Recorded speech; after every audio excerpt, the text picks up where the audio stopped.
Commercial drivers in Egypt have expressed concern over the government's decision to increase fuel prices.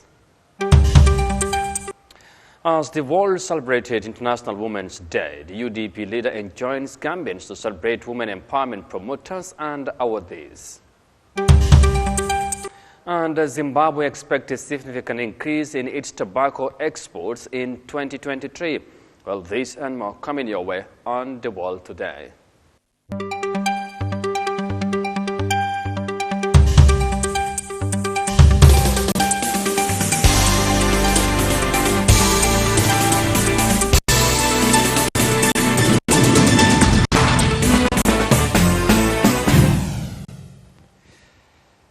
This is Eyeafrica TV and you are watching the World Today News Bulletin coming to you live from our studios in Banjul. Many thanks for joining us. I am Amadou Kante and now the news in detail. Now, vehicle owners, including taxi drivers in Egypt, are dismayed by the recent fuel price increment in the country, which according to them is affecting their earnings amid the prevailing economic hardship. The latest move to augment fuel prices came as the government committed to increasing the cost of fuel to acquire a $3 billion loan from the International Monetary Fund, IMF. Now, despite several government-initiated measures to mitigate the challenges, the public is still demanding for more. Here's more details of that in this report.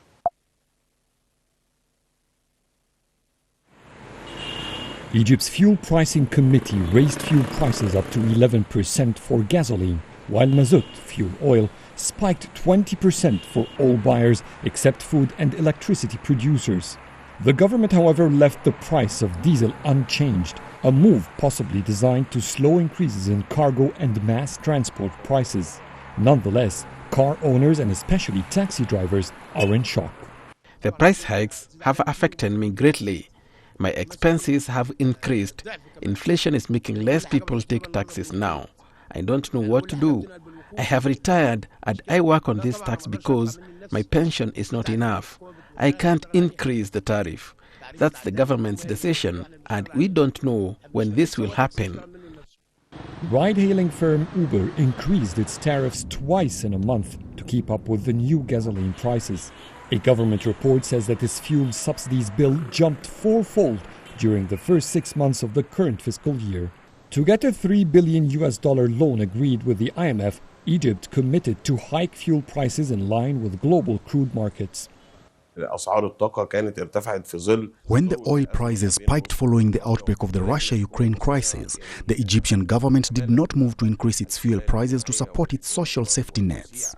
Fixing the fuel cost along with the devaluation of the pound has put huge financial pressure on the government. It is making up for that now that the market is somewhat more steady. The state's Fuel Pricing Committee convenes every 3 months to set fuel prices. Its decision is based on oil prices, exchange rates, and gasoline processing and transportation costs. And despite having a mandate to move within a ceiling of 10% up or down, some fuel prices occasionally exceed that limit. Since 2017, fuel prices in Egypt have nearly tripled, yet the country still offers some of the lowest fuel prices in the world. To cushion the public from the recent shock in prices, the government offered a raise for its public servants, increased minimum wages and pension by up to 15%. There are still calls for the government to expand its social safety nets programs and in-kind subsidies to protect the most vulnerable. And that report is coming from the Egyptian capital, Cairo. Now back to some home news, because the United Democratic Party UDP joined the fray in celebration of the International Women's Day. In a statement, its leader, Lawyer Ousainou Darboe, said over the past weekend, 2 Gambian women organizations celebrated the achievement of Gambian women in all walks of lives, namely Sea Awards and Women Boss. Now, he said more for private initiatives, taking a creative initiative in what our women do every day to keep our families and society healthy and peaceful. Now, such progressive efforts are highly commendable, and I join all Gambians in celebrating the organizers and all the awardees, Darboe added. The UDP leader further indicates that the day is meant to celebrate achievements and progress, but it is also a day to focus on what must still be done to achieve equal rights and opportunities for women. At the center of this effort, Dabo believes is the economic empowerment of women and also tackles the many challenges that stands in the way of women's full participation in formal economic activity. Lawyer Dabo also said from the beginning there must be an equal access to education and an equal chance to girls and young women to succeed. He also highlighted the need to overcome the idea that a woman's place is in the home. Now, according to him, even women who have jobs are often expected to do housework and childcare, making it more difficult for them to find employment and a decent wage, be promoted or start a business. This situation, Dabo says, is simply unacceptable and must be worked inclusively to change the status quo in the Gambia and advocate for change across the world. Now, moving on, Bakari M. Jaju, a young farmer from Fonyi, is into small-scale farming in order to support his education. Bakari M. Jaju is pursuing a higher diploma in agriculture at the Gambia College. Amid challenging to acquire sponsorship to further his studies, Bakari relied on his farming activities to enable him to pay for his tuition fee at the college. Mariama Cham tells us more of that in this report.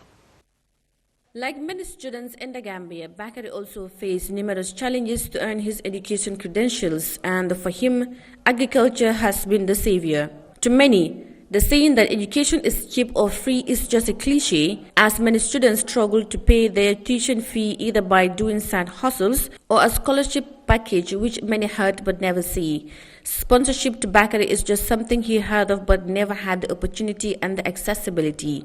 Now, pursuing his higher diploma in agriculture at the Gambia College, Bakari relied on his small farm where he cultivates vegetables to sell and uses the money to pay his college fees. While narrating the experiences and the challenges he faced during his educational journey, he said despite the challenges he was contented with his limited earning to support his education. He describes farming as a noble venture which every country should embrace. Because of this agriculture, I was able to pay my school fees and my tuition fees at the Gambia College. How much do you normally pay? 6,000 per annum. Altogether is 36,000. It is a 3-year course. I'm supposed to pay $36,000. It is the support from my mom and the struggle that I did in the gardening that we were able to, but not yet done with my tuition fee. That is the backbone of every country. If we want Gambia to prosper, we must go back to the land to eat what you grow and grow what you eat. Bakari also highlights the challenges he has as a young farmer. He, however, urges young people to be involved in agriculture for job creation and opportunity. Difficulties is improper fencing, water, pest and disease. I am calling all Gambians to come and involve both young and old into agriculture production so that we can push our country further. Without agriculture, we will be going backwards. Because if we are to, to focus our minds on these importations, we will not, our development will be dragging behind. Bakari and many other young people in the Gambia are creating jobs for themselves in order to support their education, either secondary or tertiary education. Reporting for Eyeafrica News, I am Mariama Cham. And of course, I hope Bakari's, interesting journey would inspire all of us to embrace agriculture to change the status quo in many areas in the country. Now, moving on, South Africa's economic growth has dwindled by 1.3% in the fourth quarter of 2022, which has been largely attributed to the persistent electricity crisis in the country. 7 out of 10 key players in the country's economic declined by 2.3%, and agriculture was the least performing sector.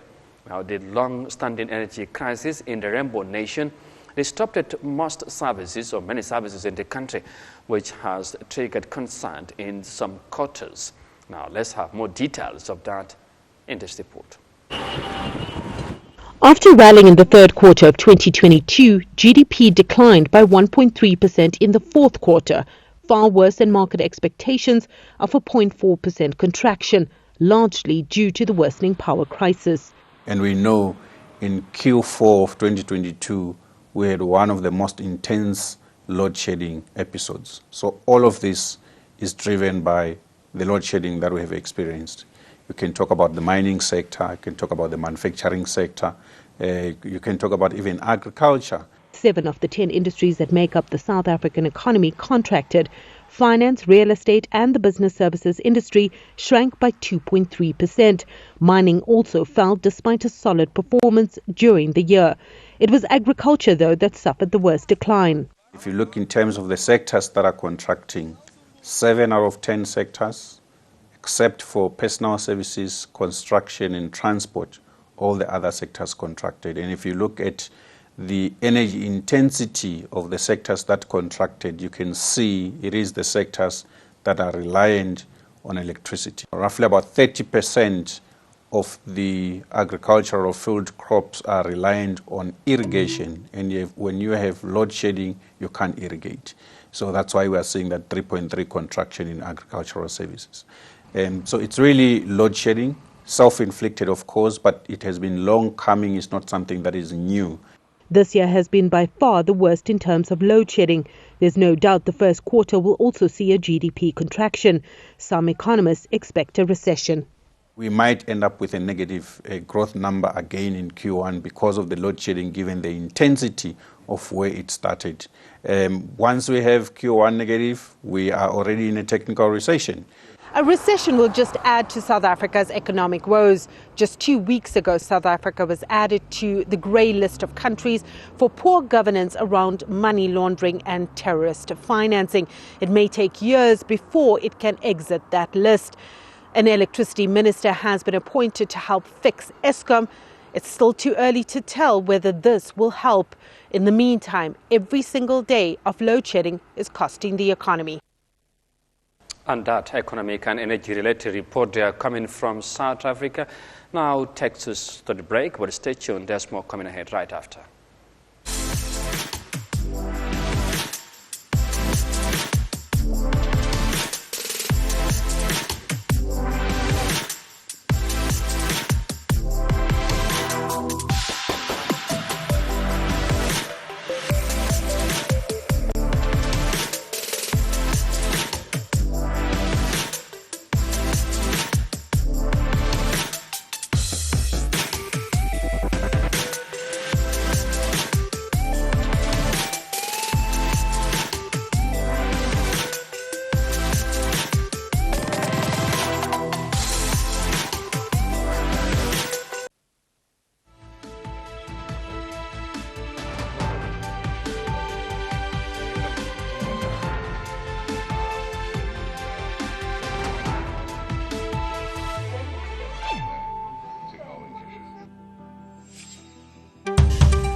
Welcome back. This is Eyeafrica TV and you are watching the World Today News Bulletin coming to you live from our studios. And once again, many thanks for joining us.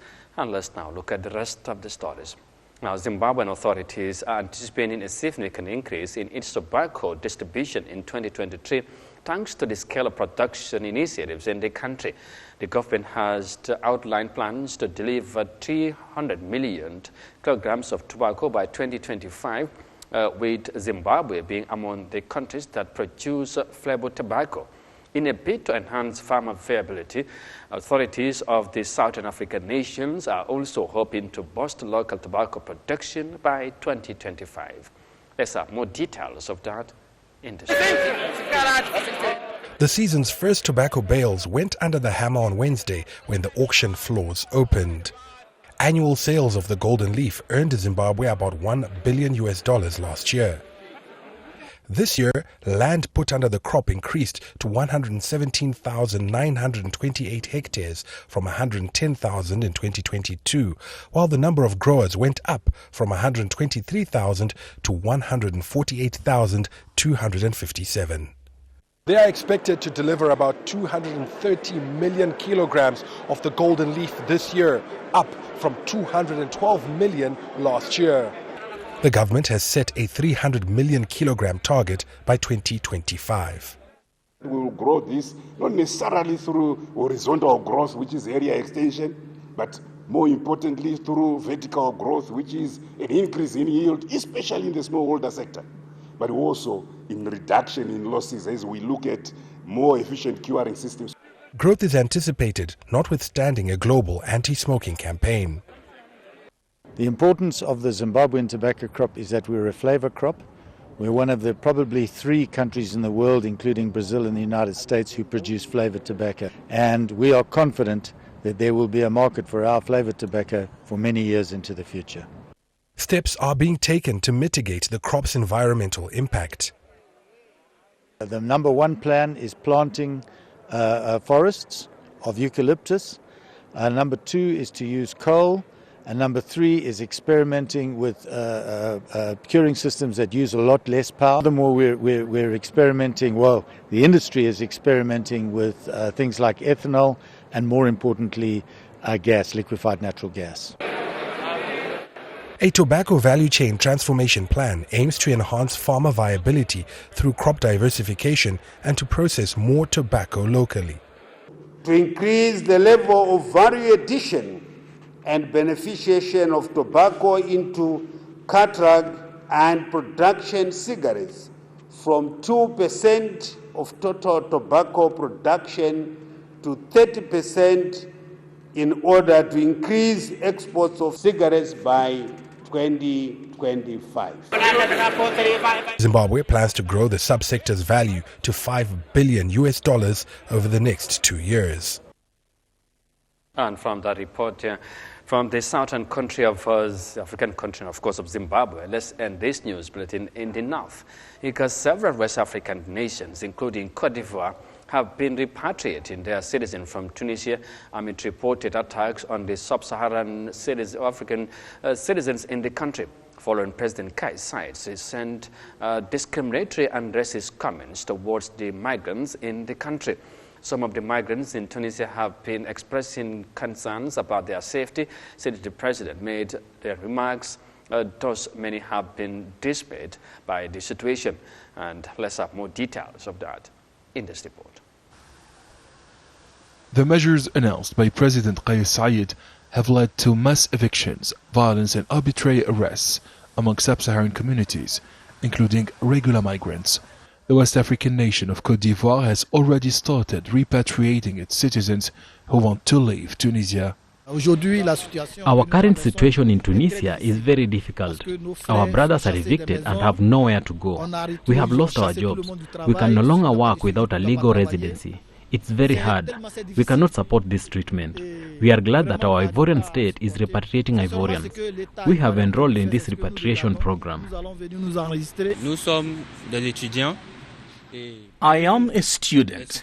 I know many migrants from sub-Saharan Africa who are here waiting to cross illegally to Europe.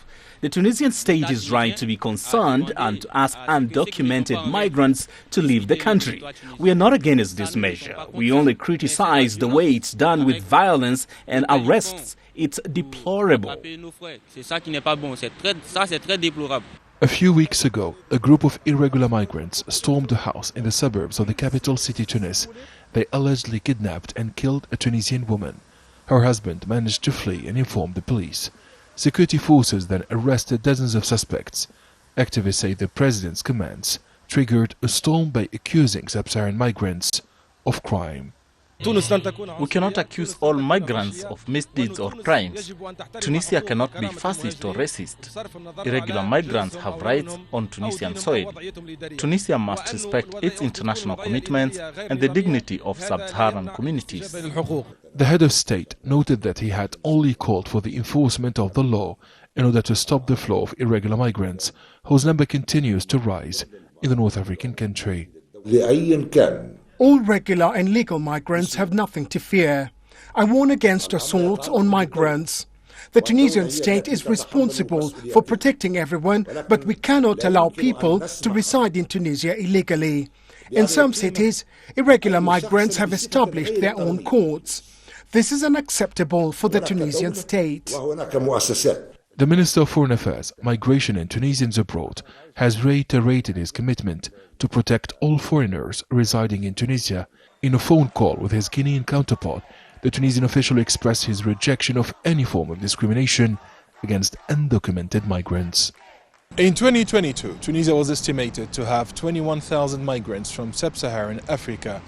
However, some independent studies say the figure could be more than 50,000.